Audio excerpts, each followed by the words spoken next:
La Fève, c'était une asso pour les jeunes, par les jeunes.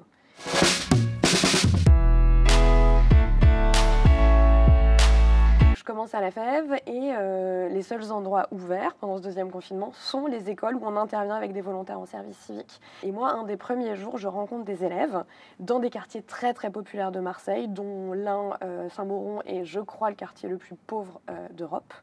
Et je m'aperçois que des élèves n'ont jamais vu de livre, n'ont jamais eu de lecture offerte, c'est-à-dire de lecture à voix haute. C'est des demi-classes, c'est de l'arrêt plus, il y a des instituts au taquet, les équipes éducatives sont formidables, mais quand même, on sent que les enfants, ils ne sont pas habitués à ce français institutionnel.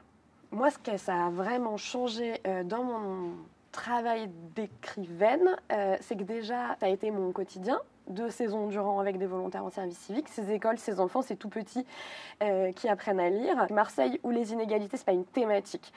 Et je pense que je l'aborde de manière beaucoup plus frontale et peut-être de manière plus décomplexée, parce que je me suis dit pendant longtemps, où mes héros étaient des enfants choyés, je me suis dit pendant longtemps que ça ne m'appartenait pas, que c'était pas à moi de parler de cette misère-là, que c'était voyeur. Et ce que ça a changé surtout, c'est que les 3 romans qui ont suivi et que j'ai écrits en partie en 2020-2021 sont des romans qui se passent à Marseille, qui se passent dans ces quartiers où intervient La Fève et où moi je suis intervenue avec ce groupe de volontaires en service civique. Je raconte, c'est des quotidiens qui sont inspirés, évidemment pas copier-coller parce qu'ils ne sont pas les miens, de ce que j'ai vécu et cru comprendre, et que j'apprends encore parce que je travaille encore dans ces quartiers-là, de ces rencontres-là.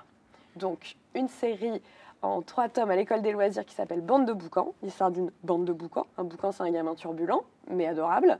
Et Marseille bébé, qui se passe à l'Estac et qui est une romance pour les ados.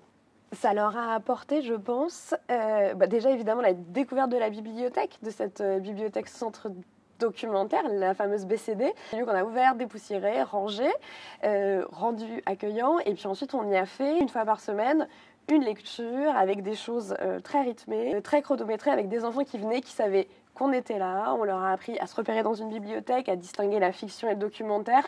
C'est super émouvant de quitter l'année, un groupe avec des enfants qui nous disent « Je sais où sont les documentaires dans une bibliothèque maintenant. » Et puis, je sais aussi qu'il y a de l'ironie dans les albums. Et je sais aussi que tous les morses, ils ne s'appellent pas Maurice, tous les morses, parce que vous me l'avez expliqué. Voilà, je pense qu'on les a amenés un peu vers le livre. Puis on n'a pas d'autre choix que de faire confiance aux enfants et puis aux futurs ambassadeurs, ambassadrices du livre.